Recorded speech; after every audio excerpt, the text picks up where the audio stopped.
सोचिए किसान महीनों तक मेहनत करे, फसल तैयार हो जाए, लेकिन जब बेचने मंडी पहुंचे तो सरकार के तय एमएसपी से भी कम दाम मिले। आखिर ऐसे में किसान का नुकसान कौन भरेगा? आज की सबसे बड़ी खबर किसानों से ही जुड़ी है।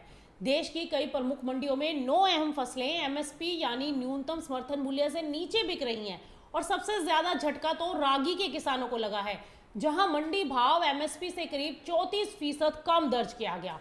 वहीं मूंग, मक्का, बाजरा, गेहूं, अरहर और चना जैसी फसलों के किसानों को भी समर्थन मूल्य का पूरा फायदा नहीं मिल पा रहा। आखिर कौन कौन सी फसलें एमएसपी से नीचे बिक रही हैं, किसानों को कितना नुकसान हो रहा है और क्या सरकार की खरीद व्यवस्था इस अंतर को कम कर पाएगी? आइए आपको बताते हैं पूरी रिपोर्ट।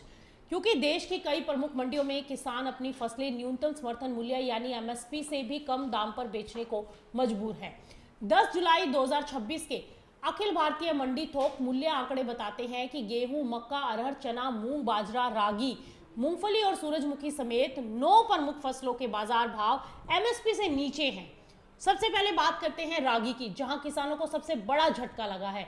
रागी का एमएसपी 4886 रुपए प्रति क्विंटल तय है, लेकिन मंडियों में भाव 3211 रुपए प्रति क्विंटल यानी कि एवरेज भाव है और किसानों को एमएसपी के मुकाबले करीब 34% कम कीमत मिल रही है।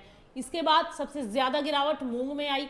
मूंग का एमएसपी 8768 रुपए प्रति क्विंटल, जबकि मंडी में एवरेज भाव 6612 रुपए प्रति क्विंटल यानी लगभग 24.5% की कमी।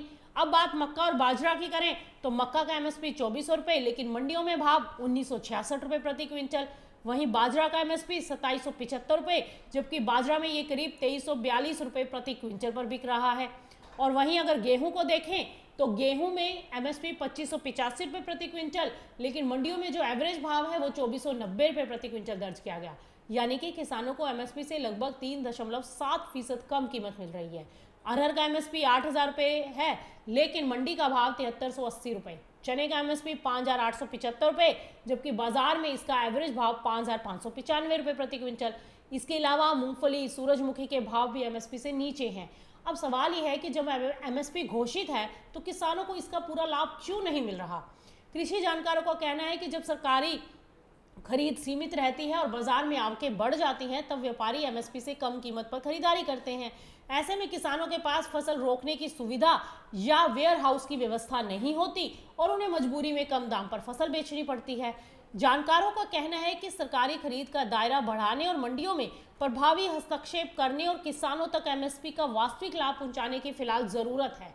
खासकर रागी, मूंग और मक्का जैसी फसलों में आई बड़ी गिरावट इस समय चिंता का विषय है। अब देखना होगा कि सरकार किसानों को एमएसपी का पूरा लाभ दिलाने के लिए क्या कोई नए कदम उठाएगी और क्या आने वाले दिनों में मंडियों के भाव में कोई सुधार देखने को मिलेगा।